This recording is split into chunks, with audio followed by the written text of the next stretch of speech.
Ponto de Vista. Apoio Grupo Mendes.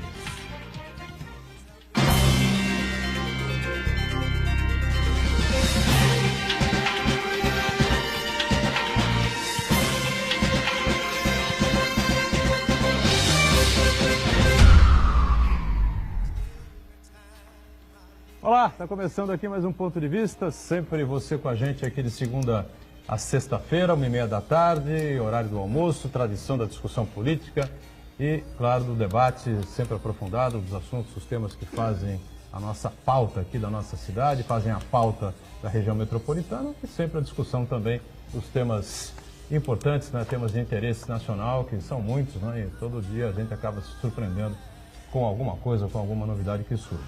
Reprise sempre diária aqui do Ponto de Vista, sempre na Santa Cecília TV, a partir das 20 horas, 8 da noite. Turismo, né, uma discussão importante aqui para a cidade de Santos, para toda a região metropolitana, o desenvolvimento do turismo, atividade econômica que cresce, né, na Europa, nos Estados Unidos, enfim, nos países mais importantes do mundo, e a gente precisa ter essa cultura por aqui também, né. Tem um link aqui também importante no programa, né, a cultura, a história, enfim, né, relacionada com o turismo, o que pode trazer de positivo aqui para a cidade, para toda a região e outros temas importantes para a gente colocar em debate nesta edição de quinta-feira. Com prazer aqui, sempre começando tecnicamente pelo lado esquerdo, aqui o Sérgio Williams, que é jornalista e escritor, participa e colabora conosco mais uma vez. Tudo bem, né, Sérgio? Tudo bem, boa tarde, mais uma vez aí participando do programa Boturão. Sempre uma satisfação discutir os temas da cidade, principalmente no que tem os links com a história, né? E esse tema turismo aí tem bastante link. Santos tem uma história bastante longa nesta seara aí. Seara é muito bom, né? Aqui com a gente pela primeira vez no programa, né? Participando conosco, o jornalista Luigi de Vaio. Prazer recebê-lo aqui, Luigi, companheiro aí de outros carnavais, né? Outras etapas aí das carreiras jornalísticas que, graças a Deus, sustentamos aí com muito orgulho, né? Tudo bem, de Vaio? Prazer tê-lo a bordo aqui também. Obrigado, Edgar. Obrigado pelo convite. Ao Marcos, obrigado pelo convite. De outras épocas, né? Outros carnavais, cabelos pretos, mas estamos aqui na resistência, alguns quilos a mais também, mas procurando debater os temas de interesse da região. Obrigado pelo convite. Obrigado a você por estar conosco, tá certo? Ninguém percebe, né? Quilinhos a mais, cabelos brancos, faz parte da nossa natureza, tá certo? Com a gente, prazer também mais uma vez, professor Alexandre Nunes, professor de turismo aqui das nossas faculdades regionais, né? E ele que é diretor também do, agora ele vai me corrigir, não é? É Santos e região ou Costa da Mata Atlântica? Costa da Mata Atlântica Convention Visitors Bureau, tá certo, é isso, né? Minha dúvida aqui, mais uma vez sanada. Tudo bem, né, Alexandre? Tudo bem, Boturão? Um prazer enorme conversar nesse início de tarde. Eu sei disso, eu tenho que corrigir o Boturão sempre. Agora estou fazendo ao vivo e a cores, né? Costa da Mata Atlântica Convention Visitors Bureau. Tá não vai esquecer mais, hein? Não vou esquecer jamais. E o Marcos Santana lá na ponta, sempre atento aí às redes sociais, não é? As transmissões que fazemos aqui do Ponto de Vista, a participação sua sempre importante com a gente aqui também. Tudo certo aí, Santana? Tudo certo, boa tarde a todos. E deixar claro que a estreia do Luigi de Vaio no Ponto de Vista é tardia, porque o nosso jornalista ítalo brasileiro estava inconsolável com a desclassificação da Itália, que não vai participar da Copa do Mundo da Rússia, então ele demorou um tempo aí para se recuperar e poder se apresentar aqui no Ponto de Vista. Eu quero cumprimentar você que nos acompanha ao vivo agora, convidar você a participar do programa, mandando sua pergunta, crítica, sugestão, pelo Facebook, Ponto de Vista com Edgar Boturão, ou por e-mail, contato@pontodevista.tv.br. O programa também pode ser acompanhado ao vivo pela internet, santaportal.com.br/tv. Os programas anteriores ficam disponíveis também na internet, no nosso canal no YouTube, na nossa página no Facebook. E você que nos acompanha na reprise às 20 horas, uma boa noite. E ontem, por falar em futebol, ontem quase, por um fio de cabelo, Quase que a Real Madrid. Prorrogação lá em Madrid, né? E um dos times mais odiáveis do planeta, de repente, seria eliminado, né? Não foi por um fio, foi por um empurrãozinho. Empurrãozinho, um pênalti ali, meio mandrake e tal, né? Real A Madrid. pergunta é, se fosse o contrário, né? Alguém no mundo pode imaginar um lance daqueles do outro lado da área, como diz o Santana aqui? De jeito nenhum, né? Era pênalti, mas nunca. No dia virar de costas, falou, não vi nada. Pega a carruagem aí, vamos em frente, né? Mas o Real Madrid é um dos times da minha lista negra do futebol mundial, né? Os outros dois, claro, né? Evidente, os prioritários aí da Vênus Platinada, né? Os escolhidos da Vênus Platinada, né? O Urubu, lá do Rio de Janeiro, e o time da Marginal Sem Número, lá da capital, né? Os reis do apito amigo, né? O senhor está se referindo ao campeão paulista, é isso? Tá, Paulistinha. Subjúdice. Paulistinha. Subjúdice. E o campeão Subjúdice. brasileiro, é isso? Subjúdice. O Palmeiras já tem lá a imagem, né? Mostrando claramente como é que foi o corre-corre, o desespero, né? Desespero, né? Da arbitragem para cancelar o pênalti. É o fim da picada. Trouxa é aquele que vai no campo de futebol hoje em dia, né? É um trouxa mesmo. Vem de casa, tudo bem. Está em casa, abre uma cerveja, acontece uma coisa dessa, vira de lado, vai dormir ou vai passear, desliga a televisão. Agora, ir no campo de futebol, sabendo que está encomendado o campeonato, todos os campeonatos encomendados, dá um tempo, né? Muito bem. Novidade aqui implícita, olha, começar pelo governo do Estado, é o seguinte, o governo do Estado mudou de mãos, né? Márcio França é o governador, que é do PSB, e foi secretário estadual de turismo, né? Márcio é um homem criativo, arrojado, criou lá o Roda São Paulo, enfim, eu queria que o Alexandre e o pessoal aqui pudesse ficar à vontade para falar um pouco sobre esse tema, né? Alguém que esteve na área do turismo do Estado, hoje governa o Estado de São Paulo. Será que isso tem alguma influência? Pode trazer algum benefício? Enfim, o que você pensa? Penso que sim, Sim, né? e acho que mais do que isso, né, doutorão? A trajetória política do Márcio França me remete a uma cidade, a nossa primeira vila, a nossa São Vicente, aproveitando aqui o gancho histórico, né, que se fala muito na bancada também, aproveitando a nossa essa vertente. Então, foi prefeito de uma cidade importante, teve sob seu comando uma cidade turística, e na sua gestão é sabido o quão importante ele resgatou à época a questão do sentimento do vicentino pertencer às cidades, foi fundamental.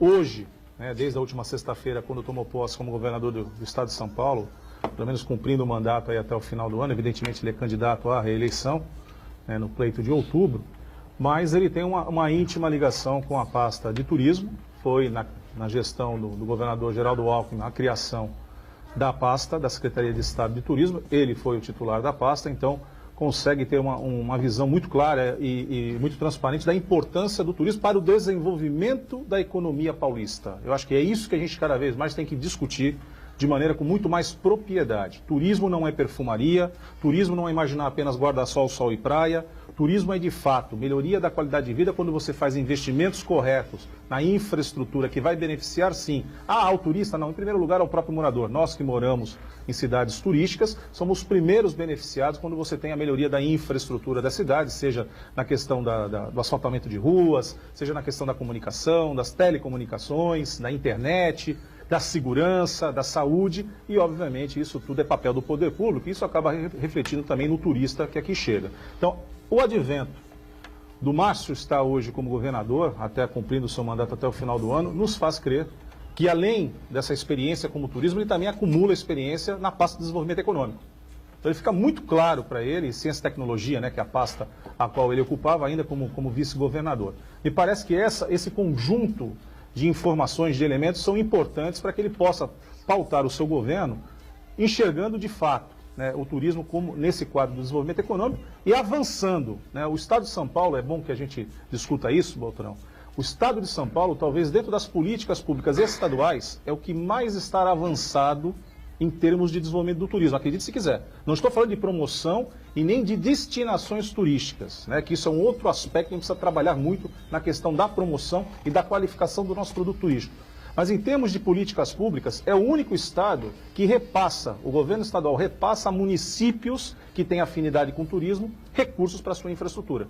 Isso acontece com 70 instâncias turísticas, e inclusive aqui na nossa região, 8 das 9 cidades são instâncias turísticas, já a longa data, né? Bertioga, Guarujá, Santos, São Vicente, Praia Grande, Mongaguá, Itaém e Peruíbe, outrora consideradas instâncias balneárias, hoje todas são instâncias turísticas, então são 70 cidades no estado de São Paulo, e mais recentemente, né, a partir de 2015, a Lei Estadual 1261 acaba criando os municípios de interesse turístico. Vamos falar sobre isso daqui a Vamos pouco. falar já sobre isso, permitindo que 140 municípios possam ter esse título e também perceberem recursos para infraestrutura voltada ao desenvolvimento da atividade turística. Há que se perceber que o turismo é uma porta de saída ou de entrada, né?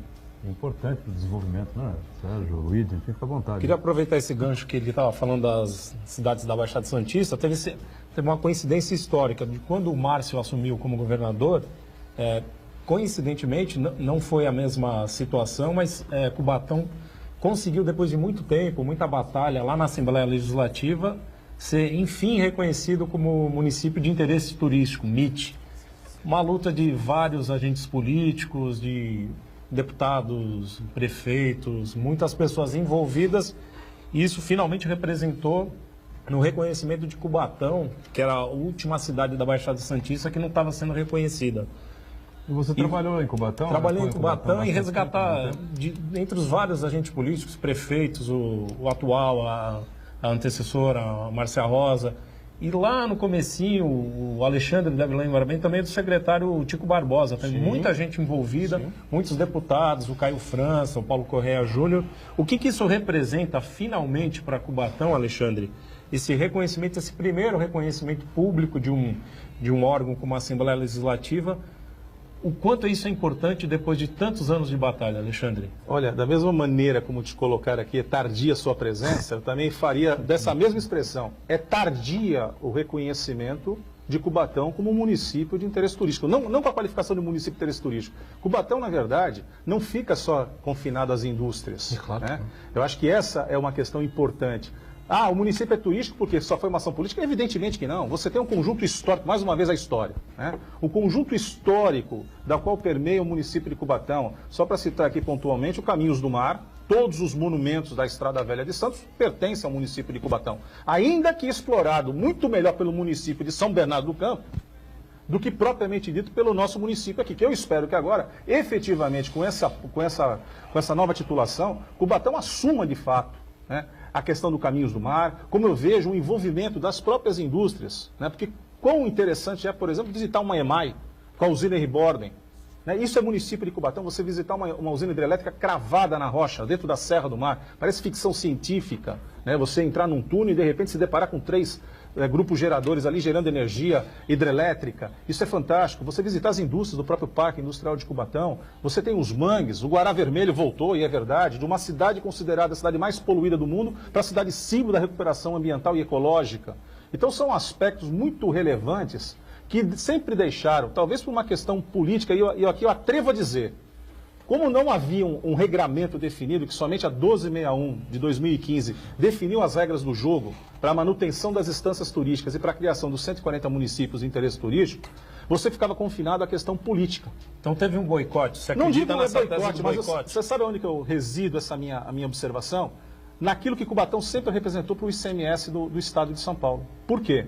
O Fundo de Desenvolvimento das Instâncias é gerado por uma fração do ICMS recolhido por essas cidades que compõem as instâncias turísticas.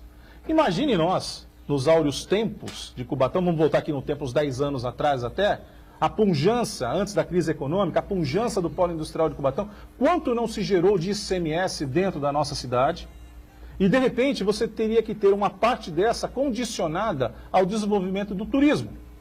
A fatia do bolo seria grande. Haja vista, quando a gente olha o bolo da composição do Dadetur... Cubatão que é um mistério, né? Não, Eterno mistério. não, mas independente disso, Botarão... Um desvendável mistério de Cubatão, que faturava horrores, rios de dinheiro. E, de repente, E a cidade... Você dava o luxo de não cobrar IPTU. Sérgio também atuou jornalisticamente em Cubatão, fomos companheiros há um bom período. 90% das matérias era em cima de problemas, né, dificuldades do município. Mas pode completar. Não, só para complementar, porque quando a gente faz o aporte do fundo, qual é a cidade que mais contribui com o Fundo de Desenvolvimento das Instâncias? É Santos. Por isso que Santos, na hora de partir o bolo, ele também fica com a maior parte. Mas por que nós temos uma grande participação? Evidentemente, pelo aquilo que circula dentro do Porto de Santos. Do ICMS recolhido das transportadoras, do serviço de transportes, né, dos serviços que são portuários e retroportuários. Então, você na composição do bolo, e evidentemente não dava para excluir Santos, como nunca deu, porque Santos sempre fez parte como uma cidade litorânea das consideradas, então, instâncias balneárias. Isso era de Ubatuba até Cananéia. Então, veja que, até então, com um regramento não bem definido, ao meu ver, pela questão da importância do recolhimento do ICMS de Cubatão para o cofre público estadual, ao meu ver, me parecia, assim, não um boicote, mas Vamos ver até onde vai? E, de repente, com o regramento, fica evidente isso. Porque a legislação, Boturão, ela deixou muito claro quais são os pré-requisitos, ou os quesitos, evidentemente, necessários para que uma instância permaneça instância. Então, basicamente, aqui sendo bem objetivo. Plano diretor de turismo. Então, você tem que fazer o planejamento da atividade turística. Segundo, Todas as conselho... notas aqui tem. Então, se não tem, estão em fase de finalização. Depois a gente pode fazer aqui um overview de quem tem e quem não tem. Santos, por exemplo, já tem aprovado pela Câmara e já está em implantação. Está em implantação. Mas você pega plano diretor de turismo, efetivo, Conselho Municipal de Turismo, deliberativo e participativo, eletivo, ou seja, entre os pares tripartites, você tem a eleição do seu presidente, e por ser deliberativo, todo e qualquer projeto que seja direcionado ao DADETUR tem que passar pela aprovação do Conselho Municipal de Turismo, então da importância da sociedade civil, da classe empresarial e do próprio poder público se organizar de maneira ordenada e efetiva para a construção de projetos que possam, de fato, receber os recursos adequados do DADETUR e terem a sua finalidade para fins de desenvolvimento turístico. Então, isso é importante, a participação do Conselho Municipal de Turismo e a organização da sociedade civil como um todo. E um terceiro elemento é o monitoramento da atividade turística. Ou seja, fazer, de fato, a contabilidade. Quantas pessoas nos visitaram? De onde elas vêm? Quanto tempo ficaram? Qual foi a perspectiva de gastos? Isso cabe ao poder público. Cabe ao poder público fazer, seja por si ou em convênio com universidades ou com instituições de pesquisa. Isso faz parte de um conjunto de elementos que faz com que essas 70 instâncias tiveram que fazer sua lição de casa para permanecerem como instâncias. E mais, esse mesmo regramento se aplica aos municípios de interesse turístico. Abriu-se na legislação 140 possibilidades. Hoje, com essa última aprovação do último dia 10 de terça-feira, quando foram aprovados mais 46 municípios, nós já chegamos próximo aos 100 municípios. Então o funil está estreitando. Então tem que ter o plano, como o Cubatão fez o seu plano, tem um Conselho Municipal Deliberativo, da qual inclusive eu tenho o prazer de fazer parte. Eu sou um dos membros titulares do Conselho Municipal de Turismo, daquela cidade, assim como de Santos aqui, por conta do nosso convênio Chobirô. E evidentemente o monitoramento da atividade turística. Então você dá o ordenamento. Agora, mais importante do que fazer um plano e colocar no papel, na verdade, é você colocá-lo em prática. Aí o envolvimento do poder público, da sociedade civil e principalmente do empresário que, ao enxergar o encaminhamento, o ordenamento da política pública, acaba fazendo seu investimento. Talvez o pessoal não enxergue bem isso, né? Por isso que você vê, uma teoria é sempre muito mais bonita do que a prática em si, né?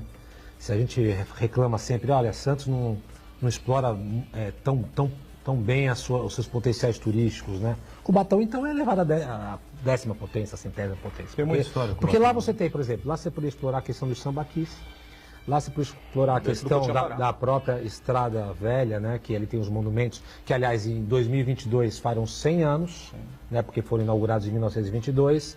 Ali você tem a Calçada do Lorena, que é a maior obra de engenharia do Brasil no século XVIII. No século XVIII. Século XVIII, 1700. Que aliás foi o caminho que Dom Pedro subiu para proclamar a independência, tem tanta história ali. Você tem a questão da Itutinga Pilões, né, que tem ali o primeiro abastecimento de água da cidade de Santos, foi ali no pé da serra, ali em Pilões. Você tem a questão das vilas inglesas. Ano que vem seria o centenário da Companhia Santista de Papel, ou seja, aquela região da Fabril, que também tem uma história fantástica. Você tem, que nem ele lembrou bem, a questão da Henry Borden, que é uma usina que ela tem duas usinas, uma em cima e uma subterrânea, justamente pensada até pela questão da Segunda Guerra, se bombardeasse. Da Revolução da próxima Revolução de 32, na Revolução de 32 foi bombardeado, inclusive. Foi bombardeado. Então você tem tantas nuances de exploração turística, fora a questão da recuperação ambiental de Cubatão, que foi um exemplo para o Brasil, né? Com o retorno dos ecossistemas de manguezais. A própria Serra do Mar, que geologicamente o maciço da camada geológica mais antiga do planeta Terra. Isso eu aprendi isso lá em Brotas, lá tem um centro de estudos geológicos. Eles falaram que a Serra do Mar faz parte desse maciço. Você aprendeu em mais Brotas antigos. O que não se ensina aqui, né? Exatamente, você vê que surpreendente, né? Então assim, porque faltam, às vezes... Possível, né?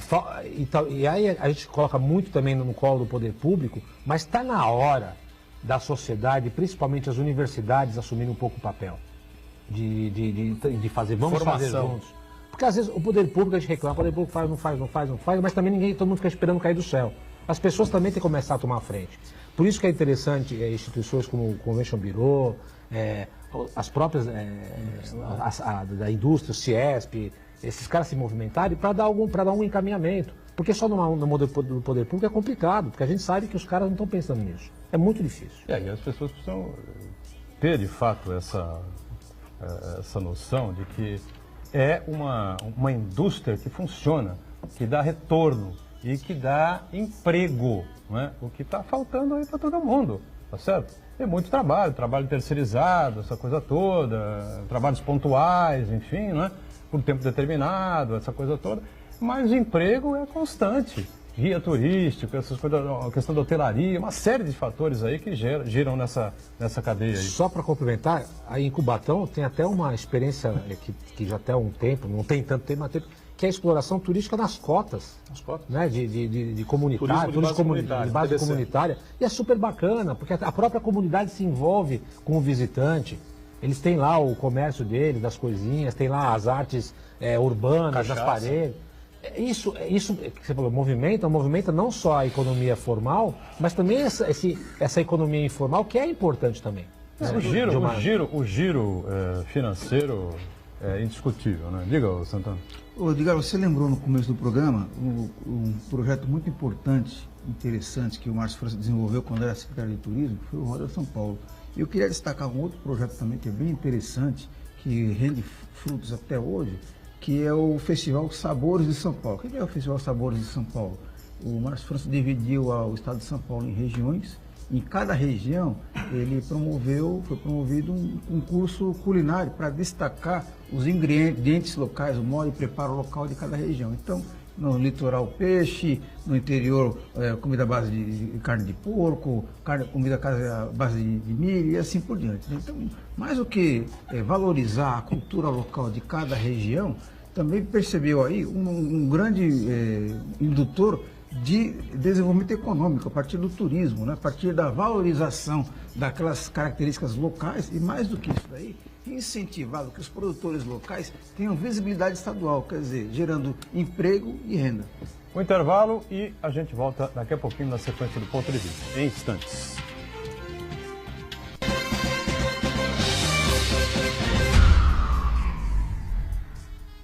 Existe um lugar em Santos onde você encontra os empreendimentos mais fascinantes da região. Um lugar amplo, aconchegante, feito para oferecer o melhor atendimento para você. Um lugar que reúne as melhores opções residenciais e comerciais nos bairros mais nobres de Santos. Um lugar que a gente nem precisava dizer, porque você já sabe. Central de Vendas Grupo Mendes, Rua Guaiaó 55, Aparecida. Venha fechar um bom negócio para abrir as portas do seu novo lugar.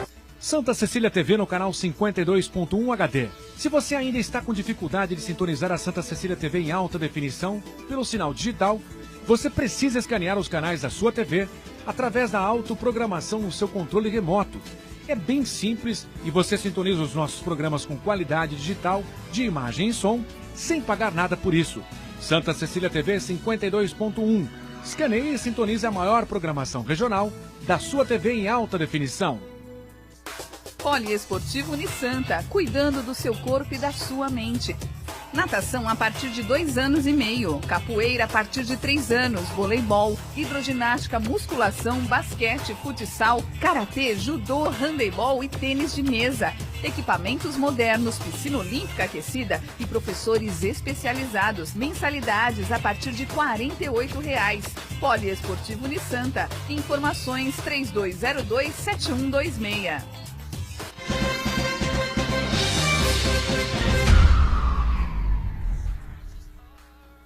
Muito bem, sequência aqui do Ponto de Vista, a gente com prazer falando sobre turismo, né, sobre o desenvolvimento, não dá para escapar muito da política, né?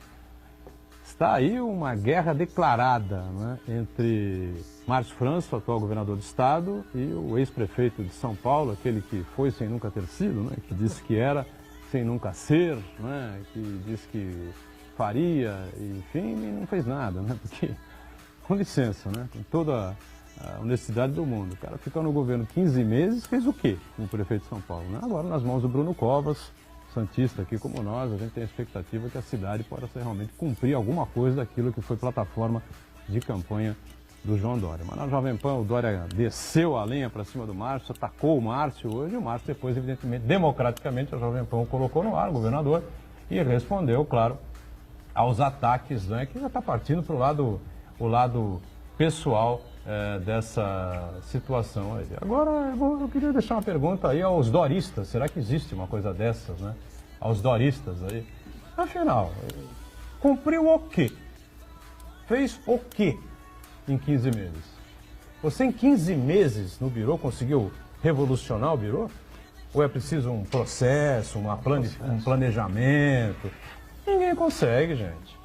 O Bruno agora vai ser muito cobrado em cima disso. Já foi cobrado, né, na CBN, na Rádio Bandeirantes recentemente. Né? Como é que fica tudo isso que foi proposto na campanha? O prefeito saiu e falou, não, nós vamos seguir aqui. Nosso planejamento continua, nos programamos para cumprir em 4 anos aquilo que foi discutido, debatido com o paulistano. O Bruno, eu tenho certeza que vai, pelo menos, tentar cumprir aquilo que foi aí planejado, né, pelo prefeito midiático, o prefeito que no dia seguinte queria ser presidente da República, né? Queria atropelar o governador, enfim, como diz o Edson Carpentieri aqui quando participa com a gente aqui, traiu o governador na noite de núpcias, né? É uma coisa inacreditável que foi feito pelo ex-prefeito de São Paulo. Vamos aguardar, porque esse debate vai ser muito interessante para todos nós. A eleição realmente vai esquentar aqui no estado de São Paulo, não tenho dúvida com relação a isso. Sérgio Williams, a relação é importante, né? A gente sabe que você tem muito prazer e uma atenção muito grande com a história, não é? Com acervos, enfim, né? A relação do nosso acervo, da nossa história, com a possibilidade de desenvolvimento do turismo. Eu queria que você abordasse um pouco isso. Eu acho que ainda é muito tímida, né, as ações em relacionar o turismo histórico como meio de desenvolvimento. Quer dizer, acho que tem bastante potencial aí para crescer. Já foram feitas muitas ações, colocaram um bonde histórico, um bonde né, turístico no centro, tem os prédios públicos aí, mas assim, essa crise econômica que pegou o Brasil já há algum tempo aí, a gente vê realmente muitos prédios públicos, muitos prédios de interesse turístico aí em um estado não muito decente, né, de manutenção. Isso acaba atrapalhando um pouco, porque as pessoas quando vêm numa cidade que tem todo um lado histórico, elas querem ver os prédios bonitos, né, querem tirar fotos. Elas não querem ver prédios pichados, com reboco caindo, etc. e tal. Então, eu acho que tem que ter uma ação muito mais enfática nesse sentido aí. Eu acho que é muito pouco explorado outras questões turísticas históricas, né? Nós temos um potencial enorme para várias coisas que não são exploradas, do ponto de vista até São Vicente mesmo, né? Uma cidade que foi o núcleo inicial da colonização no Brasil, poderia ter, talvez, algumas ações educativas, junto ao turista, para poder explicar melhor o que é isso tudo, na própria cidade de Santos, no Guarujá. Recentemente até escrevi um artigo interessante, até li bastante sobre isso, um artigo que foi escrito em 62 pela revista O Cruzeiro, mostrando o que era o turismo na Baixada Santista em 62. E era uma pujança. 1962. Nós estamos falando de mais de 50 anos, né? O paulistano descia aqui. Era uma pujança, né? A cidade, era aquela coisa, a cidade tinha 300 mil habitantes, né? Ela duplicava na temporada. E o Guarujá, nessa época, ainda não tinha acesso por terra, né? Para chegar ao Guarujá era só por balsa. Então era a pérola do Atlântico. Continua praticamente. Enquanto não vem ponte, isso enquanto não vem você não tudo, tinha nem sequer o pensamento do litoral norte. Não era tinha. Só por areia. Não. Então Só a por gente areia. começa a entender, Sérgio, que uma das coisas importantíssimas para que você tenha um destino aproveitando a questão turística é o acesso. Por que Santos em 62? Porque você já tinha a Anchieta, que já ali, além do Caminhos do Mar, da SP-148, você já tinha o advento da via Anchieta, que facilitou, né? O que era 4 horas para descer a Santos, você já descia em 2 horas. Então, o acesso é fundamental. E se você me permite, Sérgio, até pegando no esteio disso, na questão que você colocou no bloco anterior, a teoria é muito bonita, precisamos fazer na prática, né? Uma das coisas que a gente mais sabe da deficiência que nós temos é a divulgação. E a gente sente-se muito orgulho como empresários, que fazemos parte do Convention Bureau, de estar nesse momento em Campinas, levando a imagem e a informação das nossas cidades, da costa da Mata Atlântica, que é a nossa região turística. Isso é prática. É o empresário. Não é com recurso público. É isso aí. É com o dinheiro do empresário. A gente gostaria, sim, de ter, de fato, o apoio, como já tivemos em anos passados, o apoio do poder público. Hoje, lamentavelmente, não os temos. Então, é recurso do empresário, mobilizado pelo empresário, para fazer a promoção turística. E esse é um questionamento importante, porque, mais uma vez, aviltando a teoria. Artigo 180 da Constituição Federal, que está muito em moda invocar a Constituição, né? Daí o Supremo Tribunal Federal toda hora discutindo a Constituição. Se pode, se não pode, se vai ou se fica. Mas o fato que o artigo 180 ele é muito explícito. O governo federal, o Distrito Federal, os estados e municípios promoverão e incentivarão o turismo como fator de desenvolvimento econômico e social. Fecha aspas. Esse é o artigo 180 da nossa Carta Magna. Então, se compete ao poder público fazer a promoção, também não é respeitado. Não é respeitado. Tem alguma coisa errada. Então, o empresário tem que chegar, arregaçar a manga, além de pensar nos empreendimentos, tem que buscar fazer a promoção do destino turístico. Lá fora, você não vende o hotel, você não vende o centro de convenções, você não vende o restaurante, você vende um destino dotado de infraestrutura e de atratividade, por onde passa exatamente esse seio que você está comentando, da questão histórica. Porque a história nos dá a identidade, nos dá aquela sensação do pertencimento, e para quem nos visita, é o novo. Porque você que mora numa outra cidade, numa outra região, e nós quando viajamos procuramos isso, É a mesma coisa, né? você quer saber, né, de onde é o nome, de onde vem essa origem, que colonização teve. Pegando a questão cultural no Brasil também, que passa pela educação, né? Se você vai na Europa, por exemplo, vai na Inglaterra e você vê um prédio histórico, um castelo, e você pergunta para qualquer cidadão, para o taxista, para o cara da loja, para o cara da farmácia, todos eles sabem a história questão de daquilo. educação, né? Você vai aqui e fala assim, a Praça Independência, tem gente que não sabe nem quem é José Bonifácio. É impressionante. Uma vez eu estava dando uma palestra numa universidade, que eu não vou me furtar dizer o nome, e no final eu falei assim, não, você vê como Santos, grandes vultos da nacionalidade, José Bonifácio, aí um cidadão que estava ali, mas José Bonifácio era santista? Eu falei, pelo amor de Deus, você está brincando comigo, né? Aluno? É um dos alunos de pós-graduação, hein? De pós-graduação. Pelo menos era aluno. Então, assim, é complicado, porque você precisa também, na base, dar uma base para essa criançada. Mais do que isso, vamos brincar do jogo de 7 euros. Para valorizar. Lá na Fundação Aqui Memória, onde eu sou diretor, nós temos um programa educacional de educação patrimonial. Porque a gente pensa assim, o cidadão ele só valoriza um espaço público, um monumento, se ele sabe da história daquilo. Como ele não sabe, ele não tem valor nenhum. Ele vai lá e picha, ele arranca a mão da estátua, ele cospe em cima. No pátio do colégio. Porque o cara não sabe para que serve. Né? Arranca a cabeça. Arranca a cabeça do Otávio. Você, por exemplo, é o João Otávio. Não arrancava a cabeça do cara, parecia a rainha de copas da Alice, né? Então, assim, é uma coisa impressionante. Se tem uma estátua aqui do lado da Prodesan, que é do Xavier da Silveira, que praticamente ninguém sabe. Outro dia escrevi um artigo também do Frei Jesuíno do Monte Carmelo. Quase ninguém sabe quem foi Frei Jesuíno do Monte Carmelo, sendo que é uma figura histórica nacional, um dos maiores nomes do barroco colonial, que tem obras, inclusive, na igreja da Ordem Terceira do Carmo, lá no centro, e as pessoas passam ali e não têm a mínima ideia do que seja. Enquanto isso... Jesuíno, né? Jesuíno do Monte Carmelo. Você chegou a falar aqui no outra participação sua. O Jesuíno, a gente até pode... Não é? Considerar, porque é uma coisa mais técnica, né? Uma pessoa mais especialista. Mas o Alexandre de Guzmão não, né? Não, E nem José Bonifácio. José Bonifácio é possível. Agora, Bonifácio é um absurdo. Vamos brincar do jogo de 7 erros. Agora, a nossa cidade, ela é tem muito a ver fantástica. com a questão da história, viu, Luiz? O Luiz foi... Você veio pra cá pequeno, né? Faz tempo. Da Itália, né? Você nasceu na Itália? Sim, nasceu na Nápoles. Não chega a ser um crime ainda. Não, eu nasci nasci em Nápoles, não chega a ser crime, evidentemente. Mas é um ponto extremamente negativo na história do Luiz de Vai, mas tudo bem. Não, todo respeito aos napolitanos. Mas o Luiz veio para Santos? A gente chegou primeiro em São Vicente. Aqui, foi educado aqui. São Vicente, Santos, sim. Acho que você ainda é da época, como eu fui também, embora seja mais novo, claro, e que a história não se dava bola, né? História do Brasil, história geral, enfim. Os colégios, de maneira geral, passavam a informação, como se fosse uma informação para os alunos. O negócio é o seguinte, bicho, tem vestibular no final, matemática, física, química, biologia e eu vou um pouco química. no que o Sérgio estava falando, quando você o estava resto falando dá um jeito. do ensino da história. Entendeu? Não é regionalizado. Acredito que em outros países, principalmente na Europa, seja regionalizado. A criança ela tem as informações da história geral do país dela, do mundo, mas falta isso que tem no departamento na fundação que tem, que é o que precisa ser mais incentivado.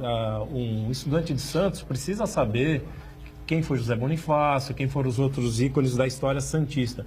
Quando eu tive aula de história, tanto em São Vicente quanto em Santos, a gente não teve essa parte regionalizada. Engraçado. E eu já Você não estudou a história de Santos, de São Vicente? Não, era passado disso, né? muito assim. Eu também acho que, olha, muito sinceramente, foi meio assim, muito superficial. Foi aprender quem foi José Bonifácio, quem foram os irmãos Andrade. José Bonifácio é abordado por ter sido um vulto. O patriarca da independência. Sim, mas bem depois. Lá no Então, acho que final, eu fui com beneficiado por ter lupa... estudado no Olavo Bilac. Talvez. Eu estou falando de escola pública. Eu estudei 8 anos no Olavo Bilac, da primeira à 8ª série.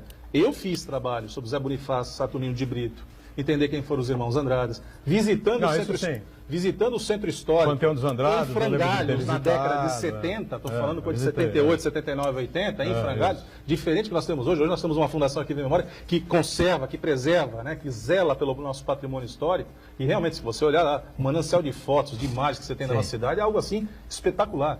Então falta um pouco, e isso nos dá a sensação de pertencimento. Porque por vezes, eu pego a minha filha, que tem 14 anos, está no ensino médio, ela fala: pai, como você conhece a cidade? Eu falei: porque eu aprendi na escola. É na escola. Mas são experiências hoje, individuais. Porque eu trabalho com turismo? Isso não, é uma não falha. é porque eu trabalho com turismo, porque eu aprendi na escola. E é isso. Mas deveria ser assim, algo curricular na grade normal. Independentemente de qual colégio você estuda. Exato. Você não conhece a sua região? Não é porque ele estudou em um colégio, você estudou um e eu estudei em outro. Isso deveria ser na rede normal. Tem que ser equilibrado. Quem são as figuras expoentes da história de uma cidade, de uma região? Isso deveria ser passado. Você deu a sorte de um colégio público ter tido todo esse ensinamento, ter todo o conhecimento de quem foram as figuras históricas. Ou às vezes eu estudei até em colégio professor, particular e não tive. Ou se tive, eu até peço desculpas para o professor da época, mas não teve nada tão arraigado assim. Não, e nós tivemos, isso é fato. Agora, mais do que isso, é muito engraçado que eu ia brincar com o Sérgio aqui. Vamos brincar do jogo de 7 erros na nossa cidade, aqui em Santos. Você falou da Praça Independência, pelo menos tem um monumento da Independência, né? Agora você pegar a Praça Rui Barbosa, que tem os Gusmões da vida. Você vai na Praça Barão do Rio Branco, tem um monumento de Ganfringuini. Isso aí faz parte, inclusive, do... Vamos achar o erro e vamos aprender o certo e o certo. Tem uma praça que tem homenageado naquela praça dele. Ufa! Padre Champagnat. Ufa! Ele está na Praça Padre Champagnat. Não, a Praça dos Expedicionários também tem um monumento à Força Expedicionária Brasileira, em frente à Prodesan. Né? Mas nos demais, você realmente não tem. Mas até isso é muito curioso. Vocês são favoráveis aqui a prefeitura faça um investimento nisso e coloque os monumentos... Cada um no seu lugar. Não. Isso já faz parte da Mas história. eu acho que uma coisa importante que eu observei... São, nas placas de identificação das ruas agora, pelo menos aqui no bairro, aqui, muito próximo onde eu moro, aqui na Encruzilhada, ali no Gonzaga, eu já estou vendo as placas indicando quem foi aquele só personagem. Uma classificação, né? Mas ainda assim, se o cara é estadista, né? se o cara é advogado, se o cara foi médico, pelo menos você já começa a ter uma noção, inclusive, da rua onde você mora. Por que esse cidadão ou essa cidadã dá o nome à rua onde eu resido? Porque ele foi importante em um dado momento na história da cidade e do país. Então, isso tudo que a gente está falando é um conjunto de elementos para facilitar que quando o turista aqui chegue, ele seja bem informado. Porque não tem coisa mais prazerosa, como você falou da Europa, do cara saber o que é o castelo e tal, não tem coisa mais prazerosa você chegar num lugar e perguntar pro restaurante, pro garçom no restaurante, pro recepcionista, né, num hotel, enfim, para qualquer transeunte, um taxista, um policial militar. Sim. Então, uma preocupação muito grande. E aí eu falo da universidade. A Unimonte, quando ainda possui o curso de turismo, eu tive o prazer de ser diretor da faculdade à época, até 2006, nós tínhamos um trabalho de propagação dessa informação junto a taxistas, junto a policiamento militar, junto à guarda municipal. Porque, afinal de contas, são esses personagens que qualquer visitante, quando chega num destino, ele vai se sentir mais resguardado e seguro em obter uma informação. Nós temos aqui ao longo do verão, onde tem a maior concentração de turistas, a Operação Verão. Vem gente, tem policiais militares destacados do estado de São Paulo inteiro. Sim. Então a gente tem que ter um cuidado maior. A gente sabe que a prefeitura tem uma ação pontual através da Secretaria do Turismo, mas isso tem que ser talvez um pouco mais expandido, para que você tenha assim, aquele elemento, aquele cidadão, aquele homem que está cuidando da segurança, também tenha a capacidade de dar uma informação turística melhor qualificada. A gente vê em outros estados, coisa que a gente não vê aqui no estado de São Paulo, um destacamento para atendimento ao turista. A gente tem sim a DEATUR, a Delegacia de Apoio ao Turista, que funciona dentro do Porto de Santos, quando dos cruzeiros marítimos, na temporada de cruzeiros.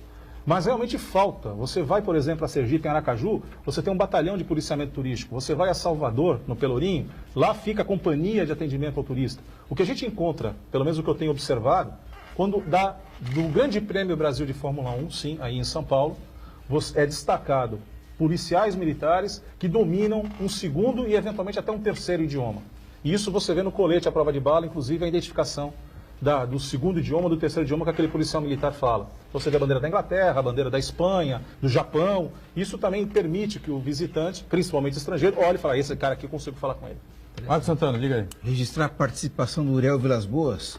Ele defende a união do empresariado com o poder público para elaborar planos para atrair turistas, não só no fim de semana. É o ano inteiro, e aí é o turismo de negócios e eventos. Sim. Isso é um papel aí que o Convention faz muito. O Convention Bureau busca fazer isso diuturnamente. Até o fato de estarmos hoje na região de Campinas não significa lá a feira Aviesp, que é uma das principais feiras do interior do estado de São Paulo, voltada aos profissionais de turismo, notadamente os agentes de viagens, mas ela não fica, a participação não fica circunscrita a simplesmente divulgar através de panfletos ou de informação à nossa região, mas sim uma pauta de reuniões de negócios com associações, com entidades, chamando a atenção da infraestrutura que as nossas cidades têm, notadamente Santos, que acaba tendo uma infraestrutura maior, por conta de ter um dos maiores centros de convenções do país, que é o Mendes Convention Center, para 4.600 pessoas, uma rede hoteleira que cresceu sim, é verdade, por conta do pré-sal, mas que hoje a gente tem que aproveitar essa infraestrutura que está consolidada para cada vez mais atrair o turismo de negócios e eventos, que esse sim, ele funciona de segunda a sexta. Sim. E esticar, né, na medida dessa fantástica diversidade que nós temos em toda a região da Bacia Mata Atlântica, como lazer. Cresceu em cima da questão do pré-sal, né, a rede hoteleira aqui da cidade, de toda a região, mas deveria ter, esse crescimento deveria ter acontecido, né, no mesmo momento em que o centro de convenções foi acontecendo. Né? Porque em vários momentos o Armênio Mendes ficou meio sozinho na história, né? Ou seja, ele teve que fazer o centro de convenções, ele teria que fazer os hotéis, ele teria que fazer a capitalização aí captação de eventos, enfim, trazer aí os congressos, as feiras e tal. Quer dizer, no momento em que ele teve a ideia do centro de convenções, né? Eu acho que o empresariado podia ter fechado, porque Santos é uma cidade extremamente agradável para vocês fazerem um congresso, uma feira, um grande evento de saúde, de educação, de contabilidade, congresso dos municípios, como tivemos há pouco, essa coisa toda, né? Não muito longe de São Paulo, né? O aeroporto está aqui perto. O aeroporto aqui perto, enfim, uma coisa Congonhas, tranquila, né? Guarulhos do lado. Aí tem esse baita centro de convenções, né? Como diz o Alexandre. E é fato mesmo, comparado a outros no país, tem capitais nesse país que não tem. A gente mexe com isso já há algum tempo. E a gente sabe de participar em feiras, em eventos, até profissionalmente, eu tenho uma empresa de consultoria e projetos, a gente também acaba atendendo e observando esse tipo de mercado para poder melhor atender os nossos clientes.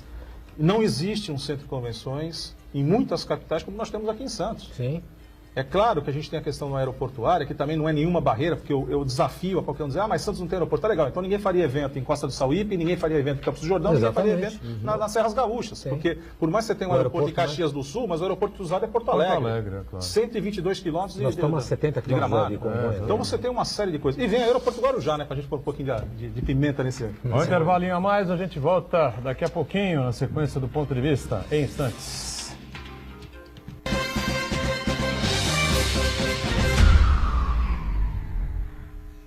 Existe um lugar em Santos onde você encontra os empreendimentos mais fascinantes da região. Um lugar amplo, aconchegante, feito para oferecer o melhor atendimento para você. Um lugar que reúne as melhores opções residenciais e comerciais nos bairros mais nobres de Santos. Um lugar que a gente nem precisava dizer, porque você já sabe. Central de Vendas Grupo Mendes, Rua Guaiaó 55, Aparecida. Venha fechar um bom negócio para abrir as portas do seu novo lugar. Dia 14 de abril, os cursos de fisioterapia, odontologia, educação física e farmácia se reúnem para a segunda-feira de saúde Unisanta. Diversos serviços gratuitos para a população. Atividades físicas e avaliação postural, aferição de glicemia e pressão arterial, eletrocardiograma, exame preventivo de câncer bucal. E muita animação com ginástica, apresentação de dança e beach vôlei. Segunda-feira de saúde da Unisanta, dia 14 de abril. Das 9 da manhã a 1 da tarde na barraca de praia da Unisanta, em frente à Rua da Paz, no Boqueirão. Sorteio de brindes. Patrocínio Enge Plus, APO e Dental Tanaka. Apoio Banco Itaú, Prefeitura Municipal de Santos, Secretaria de Desenvolvimento Social e Secretaria de Esportes. For Life Clinic, Sabesp, Farmaconde e Resportes. Realização e organização Universidade e Sistema Santa Cecília de Comunicação.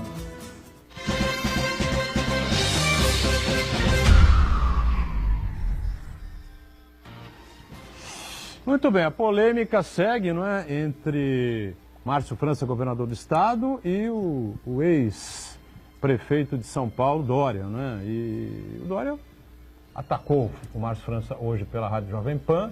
O Márcio foi ouvido também, respondeu, e agora temos aí uma novidade a respeito dessa história, é isso? Exatamente. Por conta das declarações do João Dória nessa entrevista, que chamou, entre outras coisas, do Márcio França de Márcio Cuba, uma tentativa de fazer colar o Márcio França ao espectro mais à esquerda do campo político. A gente sabe que essa tentativa vai ser frustrada, né? Porque o amplo arco de alianças em torno do Márcio França reúne partido de todas as matizes partidárias. E além disso, o ex-prefeito João Dória acusou Márcio França de usar dinheiro público para fazer política 24 horas por dia. Então, por conta dessa declaração, o governador Márcio França está acionando o Ministério Público para que investigue o ex-prefeito João Dória. Ex-colunista, não é? E repórter de política há muitos e muitos anos. Como é que você está vendo essa história toda aí, o Luiz de Vai? Não tem nem muito o que comentar, né, Boturão? Uma pessoa que se elege prefeito de uma cidade do porte de São Paulo, que assina um documento dizendo que não vai mais se candidatar, que vai cumprir os 4 anos de mandato, e passado um ano e meio, já abandona, traindo, não tem outra expressão para usar, mas traindo quem votou nele, quem depositou a esperança nele de resolver os problemas da cidade. Não tem nem o que comentar, e acusar o Márcio de fazer política 24 horas com dinheiro público. O Márcio tomou posse na sexta à tarde, despachou, cumpriu a agenda dele até de final de semana. Segunda-feira ele estava em São Vicente. O primeiro evento foi em Santos, aqui no encerramento do Congresso de Municípios. E depois já colocou o pé na lama em São Vicente, já foi na área continental, ver como é que estavam as obras na área continental em São Vicente. Foi no México 70, resgatando um ponto histórico da última aparição dele do lado do saudoso Mário Covas, que o Mário Covas... A gente tem uma foto histórica na tribuna do Mário Covas em cadeira de rodas. Que chapeuzinho na cabeça. Chapeuzinho na cabeça, estava um sol. Acho que o Boturão estava nessa reportagem. Não, eu também não estava, eu acompanhava em a tribuna nessa época. Foi meio de surpresa, né? O Márcio estava não sei aonde, aí ligaram para ele e falaram: prefeito, o Mário Covas está aqui. Aonde? Desceu de helicóptero, não sei o quê, vai ganhar lá no México 70. E o Márcio pegou, virou toda a agenda e foi correndo para o México 70 a receber o Covas, que estava já afastado, né? Do governo, porque realmente e o Márcio agora era muito grave. Como até emblematicamente, inteligentemente, como é o Márcio, ele veio para São Vicente já para retomar, ver em que pé que estão as obras no México 70, na área continental. Agora acusar de fazer político com dinheiro público, vai ter que provar. Só isso, vai ter que provar. Muito bem. Bom, e a gente segue então aqui conversando sobre a questão do turismo. A rede hoteleira realmente cresceu bastante aqui na cidade, na região, nos últimos tempos. Infelizmente não foi acompanhando o Mendes Convention Center, né? Foi bem depois por conta, como disse aqui o Alexandre no bloco passado, da questão do pré-sal, a possibilidade de se explodir o pré-sal, 3 torres da Petrobras e tal, um movimento enorme que acabou não acontecendo, enfim, né? Mas o movimento é muito grande. E a gente tem uma grande novidade aí, já não é mais novidade, é só a expectativa de chegar aí final de julho, ou meados de agosto, enfim, para a inauguração do Sheraton, né? Lá no bairro da Aparecida, naquele complexo do Grupo Mendes, né? O shopping Praia Mar, o Praia Mar Corporate, né? E o hotel que estará ali ao lado, nesse complexo lá do bairro da Aparecida.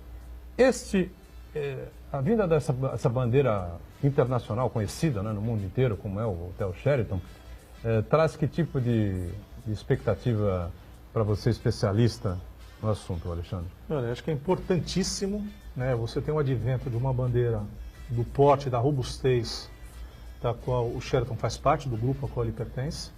Então isso é fundamental, porque coloca Santos no booking, né? Não na operadora de coisa, mas no booking a gente fala na plataforma, né? da hospedagem em âmbito mundial, porque aquele profissional, aquele executivo, aquele que gosta de curtir o seu lazer nos hotéis com a bandeira Sheraton, é a primeira coisa que você identifica, tem em Santos, é para lá que eu vou e ponto final. Então você tem essa virada de página, a gente tem bons hotéis hoje, com grandes redes, já militando aqui na nossa cidade e na nossa própria região. A gente não pode desprezar aqui a hotelaria do Guarujá, que tem uma quantidade de unidades habitacionais, né, de apartamentos e de hotéis de excelente porte também bastante significativa. A hotelaria de São Vicente, mais voltada aos hotéis de menor porte, mas também que veja como uma coisa importante, o advento do VLT fez uma integração importantíssima, e eu sempre brinquei aqui, o Salvador, que é o nosso presidente do Sindicato dos Hotéis, sabe disso, dessa brincadeira que eu sempre fiz com ele, que ele é dono do Palais, que é um hotel que fica ali em frente à estação José Monteiro do VLT. Eu falei, olha, quem é o hotel oficial do Mendes Convention Center? Ele, pô, mas é o Parque Balneário, é o Mendes Plaza, são os hotéis que estão falando, não, é o teu hotel. Porque teu hóspede literalmente atravessa a rua, ele atravessa a rua, embarca no VLT no José Monteiro e em 14 minutos ele está descendo na estação Ana Costa, na cara do Mendes Convention. Nem a pé do Gonzaga, ou daqui onde nós estamos, nós chegamos mais rápido no centro de convenções. Então, você veja, o modal VLT, isso é tão importante para o turismo, a questão do acesso, como a gente comentou, da questão da Anchieta, Santos na década de 60, mas hoje você tem o VLT facilitando o entrosamento turístico, porque a gente não... Isso é importantíssimo. Lembrar que o turismo não se faz de maneira isolada, se faz de maneira regional. E a nossa região turística é a Costa da Mata Atlântica. É o nosso nome oficial para o governo do Estado de São Paulo, para a regionalização do Estado de São Paulo, o Ministério do Turismo. E é um nome que cada vez mais no mercado vem ganhando uma força muito grande. Por entender que somos uma região que tem um lado histórico importante, mas um lado ambiental que principalmente para o mercado internacional você está associado a um local ambientalmente sustentável, isso é fundamental. É claro que, mais uma vez, a retórica parece bonita, mas nós temos que praticar de fato a exploração sustentável da atividade turística, qualificar melhor os nossos atrativos, qualificar cada vez mais o nosso profissional, tão da importância dos cursos técnicos profissionalizantes, sejam eles privados, sejam eles oferecidos, inclusive pela Secretaria de Desenvolvimento Econômico, Ciência e Tecnologia, que são os cursos da ETEC, os cursos de tecnólogos em turismo, seja em âmbito universitário.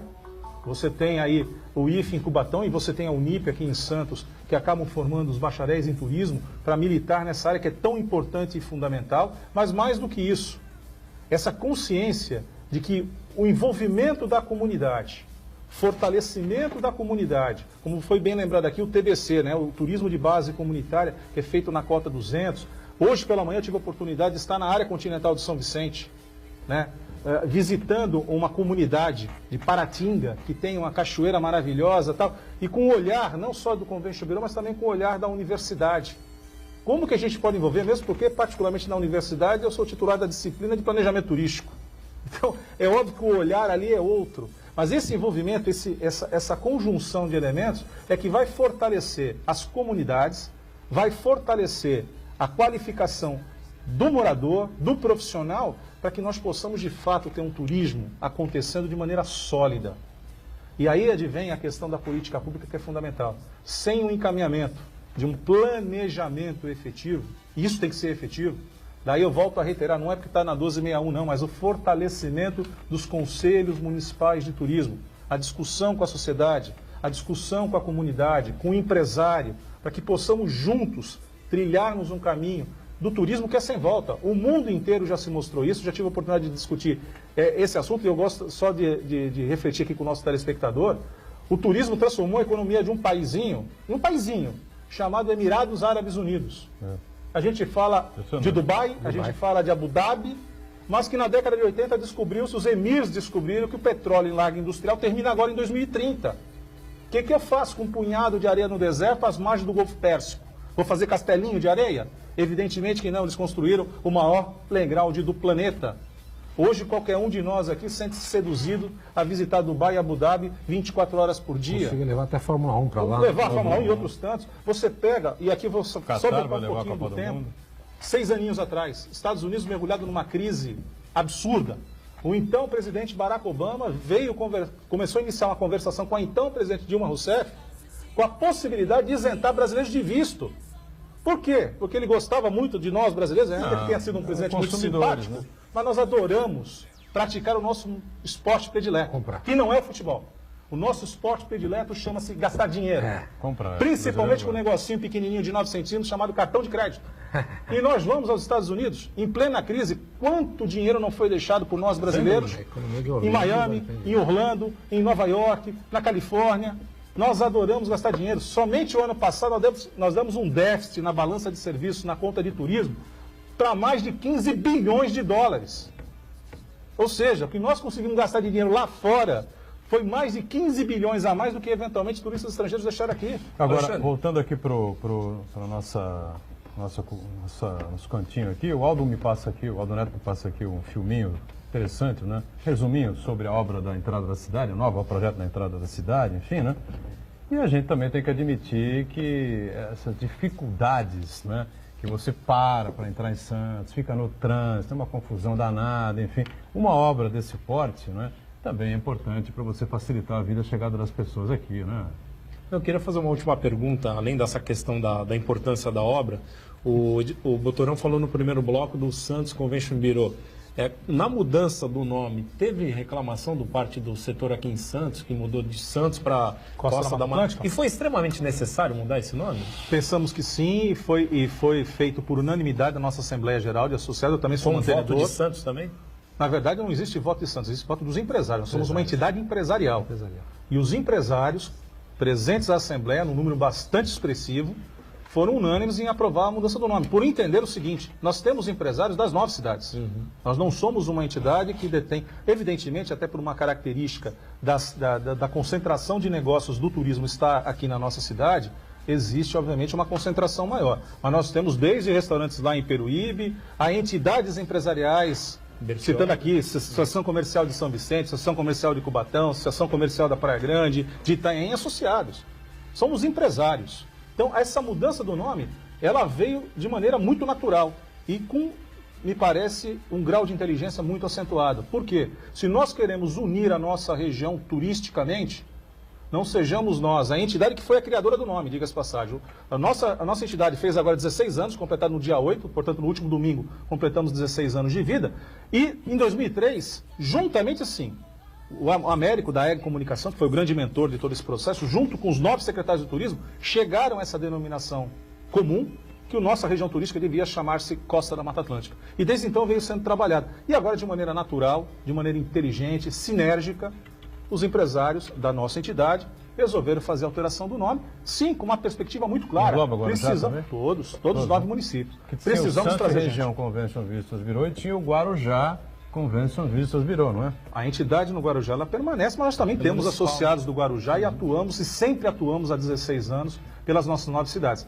E isso não vai mudar, né? A entidade continua, isso foi consolidado na reforma do Estatuto, a permanência e a efetiva atuação nas 9 cidades. Então, o empresário, ele tem que perceber que o Convention Bureau, ele além de, obviamente, de defender os interesses do turismo e levar a informação para fora, de trazer eventos para cá, atua de maneira efetiva nas 9 cidades. Que é isso que a inteligência do turismo no mundo inteiro nos mostra. Quanto tempo faz a criação do Bureau? Do Bureau, 16 anos. Completamos domingo 16 anos. Eu acho que o Maurício era o prefeito de Guarujá na época, né?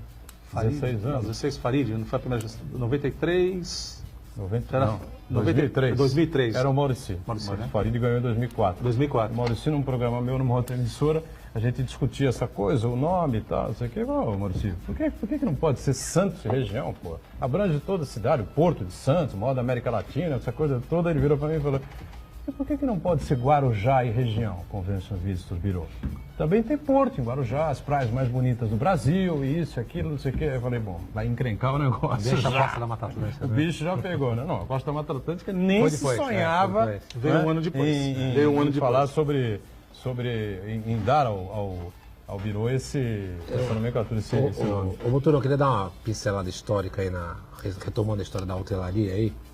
Eu acho que Santos agora está retomando um papel, uma posição que tinha muito forte aí até os anos 50, né? Porque Santos sempre teve, isso desde o começo do século XX, quando foi inaugurado o Parque Balneário Hotel, que chegou a ser o hotel mais luxuoso da América do Sul, mais até que o Copacabana Palace no Rio. Verdade. Isso, ele foi inaugurado em 1914, né? Então você vê de lá para cá como o Santos sempre teve uma força muito grande nesse setor hoteleiro, né?